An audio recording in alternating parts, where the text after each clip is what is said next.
ओम नमः शिवाय, हर हर महादेव, जय महाकाल। कैसे हैं सब लोग? मेरे देवादिदेव महादेव जी की कृपा सदैव आप भक्तों पर यूं ही बनी रहे, आपकी सारी मनोकामनाएं पूरी हो, यही मैं महादेव जी से प्रार्थना करता हूं। देखिए, अगर आपके परिवार में खुशियां ही नहीं है, आपको लगता है कि आपके परिवार की खुशियों पर किसी की नजर लग गई है, परिवार में कोई मंगल कार्य नहीं हो रहा है, परिवार में किसी की उन्नति नहीं हो रही है, व्यापार अच्छा नहीं चल रहा है, धन नहीं आ रहा है, परिवार में कलेश बहुत ज्यादा हो रहा है, बहुत ज्यादा दुख है, तकलीफ है, कष्ट है, बहुत कष्ट में जीवन बीत रहा है, कोई मनोकामना है जो काफी समय से पूरी नहीं हो रही है, तो पूज्य गुरुजी ने बहुत ही अद्भुत सा उपाय बताया। मात्र आपको एक दीपक चुपचाप लगा देना होगा और आपकी सारी समस्याएं खत्म हो जाएगी। आप जो मांगोगे वो सब कुछ मिलेगा।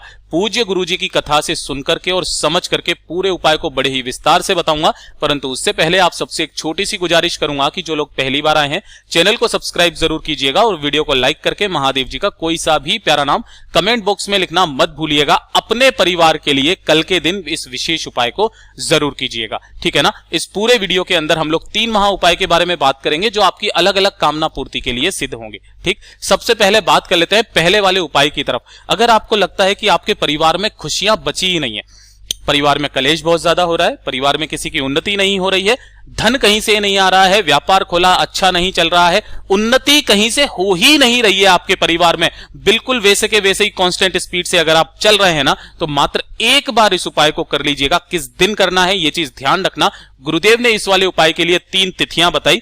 पहला, अमावस्या के दिन, जो भी अमावस्या पड़े उस दिन कर लेना, लेकिन अगर कोई अमावस्या कृष्ण पक्ष की पड़ जाए ना तो करना मत भूलिएगा। कृष्ण पक्ष की अमावस्या जो कि कल पड़ रही है, ठीक है ना, तो उस दिन करना मत भूलिएगा।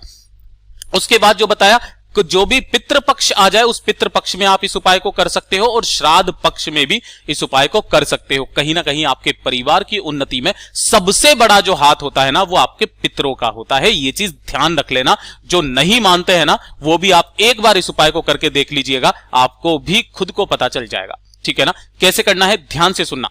इस वाले उपाय को करने का जो समय बताया गुरुदेव ने वो बताया है प्रदोष काल, है ना। जो खास तिथियां बताइए उस दिन कृष्ण पक्ष की अमावस्या आ जाए तो भूल मत जाइएगा, ठीक है ना। देखिए, प्रदोष काल में आपको करना क्या है, मात्र एक दीपक आपको तैयार करना है, लेकिन इस एक दीपक में जैसा मैं हमेशा बता देता हूं गोल बाती लगानी है। इसमें गोल बाती नहीं लगानी है, इसमें लगेगी लंबी बाती।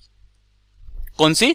लंबी बाती लगाना और इसके अंदर भरना गाय माता का घी, गाय का घी भरना, ठीक है ना। तो यानी कि आपको एक दीपक तैयार करना होगा गाय के घी का, लंबी बाती का।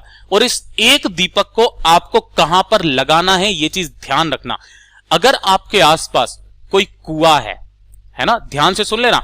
अगर आपके पास पे कोई कुआं है, कुआं नहीं है, कोई नदी है, तालाब है, सरोवर है, बावड़ी है, कुछ भी है, नदी, तालाब, सरोवर, बावड़ी, कुआं, अगर ये भी नहीं है तो पूज्य गुरुजी ने बताया कि वट वृक्ष के नीचे चले जाओ, वहां पर जाकर के इस दीपक को लगा दो। वट वृक्ष नहीं है तो पीपल के पेड़ के नीचे लगा दो, और अगर पीपल का पेड़ भी नहीं है तो आप देवादिदेव महादेव जी का मंदिर ढूंढो, उसके आसपास कहीं ना कहीं आपको बेल का वृक्ष जरूर मिलेगा।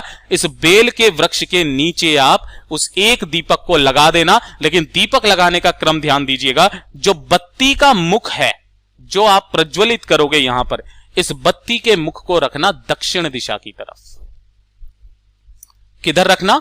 दक्षिण दिशा की तरफ। इस तरीके से एक दीपक लगाना, 2 मिनट यहां पर खड़े होकर के अपने जो भी पितर है ना, जो भी पितर जो अधोगति में चले गए हो, है ना, जो कुंवारी अवस्था में चले गए हो, जितने भी पितर हैं उन सभी पितरों को नमन करना, उनसे आप विनती करना। यहां पर खड़े होकर के आपको महादेव जी से नहीं, अपने पितरों से विनती करनी है कि हे मेरे पितृ देवताओं, मेरे परिवार की उन्नति कीजिए, आपके सहयोग की जरूरत है। जैसी आपको विनती करनी है ना, अपने पितरों के लिए कीजिए। गुरुदेव ने इतने जोर करके बताया था, बेल वृक्ष के नीचे जो व्यक्ति एक लंबी बाती का दीपक दक्षिण दिशा में लगा देता है ना, उसके पितृ उसको कभी भी परेशान नहीं करते हैं। पितृदोष भी जो होता है वो धीरे धीरे करके कम होने लगता है। हर एक अमावस्या के दिन जो व्यक्ति इस उपाय को कर लेता है ना, उसके परिवार की उन्नति को कोई नहीं रोक सकता। इतना अद्भुत उपाय है ये पूज्य गुरुजी का, जरूर कीजिएगा। पहला उपाय तो ये हो गया।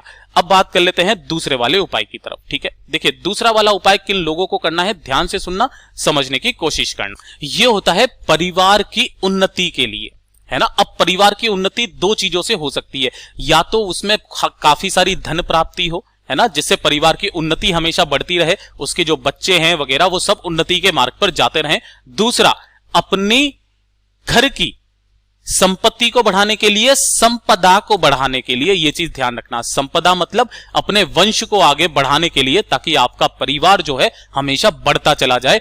जितनी भी माताएं बहनें मेरे इस वाले वीडियो को सुन रही है ना, इस दूसरे उपाय को अमावस्या के दिन, पितृपक्ष के दिन या फिर श्राद्ध पक्ष के किसी भी दिन आपको इस वाले उपाय को करना है ना। लेकिन एक बार जरूर करना इस वाले उपाय को, ध्यान से सुनना। अमावस्या के दिन आपको करना क्या है, एक दीपक तैयार करना इस तरीके से, ठीक है, लंबी बाती का, गाय के घी का। एक लोटा लेना शुद्ध जल, जल किसका, अपने घर का, है ना, जल किसका, अपने घर का। और इसके अंदर आपको डालना होगा जो भी सिक्का आपके पास मिल जाए। 1 रुपए का सिक्का है, 1 रुपए का सिक्का डाल दो, 2 का है 2 का डाल दो, 5 का है 5 का डाल दो, 10 का है 10 का डाल दो, कोई दिक्कत नहीं है। जो मुद्रा है ना, जो लक्ष्मी है आपके पास में, उस लक्ष्मी को आपको इस वाले कलश में डाल देना है। और जो भी माताएं बहनें सुन रही है, जो भी सौभाग्यवती माता है, सौभाग्यवती पत्नी है या फिर कोई बेटी भी है ना, अगर उस घर में रहती है, तो कोई भी अगर उस परिवार का सदस्य अमावस्या के दिन सुबह के समय पर तुलसी के पेड़ में इस 1 लोटे को समर्पित कर देता है, इस गाय के घी के लंबी बत्ती का दीपक लगा करके, जिसमें दीपक की बत्ती होनी चाहिए दक्षिण दिशा में, है ना, उस परिवार में संपदा हमेशा बढ़ती रहती है, वो परिवार हमेशा उन्नति के मार्ग पर जाता रहता है। उस परिवार में कभी भी धन संपदा वैभव की कमी नहीं रहती है। उस घर के पितृ देवता जो है हमेशा खुश रहते हैं। पूज्य गुरुजी का ये वाला भी उपाय बहुत ही ज्यादा खास और अद्भुत है, जरूर कीजिएगा। अब बात कर लेते हैं आज के इस वीडियो का सबसे अंतिम और आखिरी उपाय के बारे में, जो कि है तीसरा वाला उपाय। देखिए, अगर आपको अपने जीवन में कभी ऐसा लगता है कि आपसे ज्यादा बुरा समय किसी का चल ही नहीं रहा है, अगर आपको कोई भारी से भारी रोग हो गया है, पहली चीज, भारी से रोग हो गया है, शनि महाराज जी के कारण कोई शनि ग्रह आपको परेशान कर रहा है ना, आप जिस कार्य में हाथ डाल रहे हो सफलता नहीं मिल रही है, आपको लगता है कि आपकी किस्मत बहुत ज्यादा खराब है ना, अच्छे काम करते करते बुरा हो जाता है ना, तो अमावस्या के दिन इस वाले उपाय को किसी भी अमावस्या के दिन एक बार कीजिएगा और उसके बाद कंटिन्यू करते रहिएगा। कैसे, ध्यान से सुनिएगा, बार बार करने की जरूरत नहीं है। आपको क्या करना है, अमावस्या के 1 दिन पहले ही ये वाला काम कर लेना, अमावस्या के दिन भी कर सकते हो। आपको पीपल के पेड़ के पास जाना है ना, पीपल के पेड़ पे ये जो छाल लगी हुई है ना, ध्यान से सुनिएगा, ये जो छाल लगी हुई है, इस छाल को आपको खुरचना है ना, इस खुरच करके इसे घर पर लेकर के आना और इसे पीस करके इसका पाउडर बना लेना, ठीक है, पाउडर बना लिया। पाउडर बना करके और 1 लोटा शुद्ध जल लेकर के प्रदोष काल में पहुंच जाना मेरे देव आदिदेव महादेव जी के मंदिर शिवलिंग के पास। अब ध्यान से सुनना कैसे करना होगा। आपको क्या करना है, जो पीपल के वृक्ष की छाल को घिस करके आपने पाउडर बनाया है ना, उसी पाउडर से आपको शंकर भगवान जी का पूजन करना है। लेकिन पूजन पहले कैसे करोगे, जैसे ही आप यहां पर पहुंचोगे तो जो भी महादेव जी की शिवलिंग पर चढ़ा हुआ है, पहले तो शिवलिंग को अच्छे से साफ कर देना, धो देना, अपने हाथों से पोंछ देना। पोंछ देने के बाद जो भी आपने पाउडर लिया है पीपल के वृक्ष का, उस पाउडर को आपको अपने दोनों हाथों से शिवलिंग पर अच्छे तरीके से लगाना है। यहां पर अच्छे तरीके से दोनों हाथों से मल देना है, यानी कि इनका अभिषेक करना है। अभिषेक कर दिया, इसके पश्चात जो आप अभिषेक करोगे तो आप किन महादेव जी के नाम से करोगे, ये चीज ध्यान रखिएगा, पिपलेश्वर महादेव जी के नाम से, पिपलेश्वर महादेव जी के नाम से करना। पहला काम तो ये कर लिया। अब उसके बाद में क्या करना है, जब आपने यहां पर लगा दिया तो आपको यहीं से थोड़ा सा हाथ रख करके अपनी जो अनामिका उंगली है ना, उस अनामिका उंगली को रख करके अपना नाम और गोत्र बोल करके महादेव जी से कामना करना कि मेरे साथ में ये समस्या है, भारी से भारी रोग है, शनि महाराज जी के कारण शनि ग्रह परेशान कर रहा है, अच्छे काम करते करते बुरा हो जाता है, कोई सफलता नहीं मिलती है, मेरे बाबा प्लीज मुझ पर कृपा करिए। ऐसी कामना करने के पश्चात इसी जगह से थोड़ा सा जो ये चंदन आपने पीपल के वृक्ष की छाल का जो चंदन लगाया, इसे निकाल करके इकट्ठा कर लीजिए और 1 लोटा शुद्ध जल मेरे देव आदिदेव महादेव जी के ऊपर पिपलेश्वर महादेव जी का स्मरण करते हुए आपको समर्पित कर देना है। अब जो आपने यहां से चंदन निकाला है ना, उस चंदन को आपको अपने 3 जगहों पर लगाना है। ये चीज ध्यान रखना, सबसे पहले लगाना है अपने मस्तक पर, फिर लगाना है अपने कंठ पर और तीसरा लगाना अपने हृदय पर। इन 3 जगह पर लगाना स्टार्ट कर दीजिए। जब भी घर से बाहर निकले इन 3 जगह पर उस वाले चंदन को लगा करके आप निकल जाइएगा। आपके जीवन में कभी भी कोई समस्या नहीं आ सकती, आपके जो भी विपरीत दशा चल रही है वो हमेशा के लिए सही हो जाएगी। पूज्य गुरु जी के ये सभी उपाय बहुत ही ज्यादा खास और अद्भुत है, जरूर कीजिएगा, ठीक है ना। तो आज के इस वीडियो में बस इतना ही, मिलते हैं अगले वीडियो में, तब तक के लिए ओम नमः शिवाय, जय महाकाल।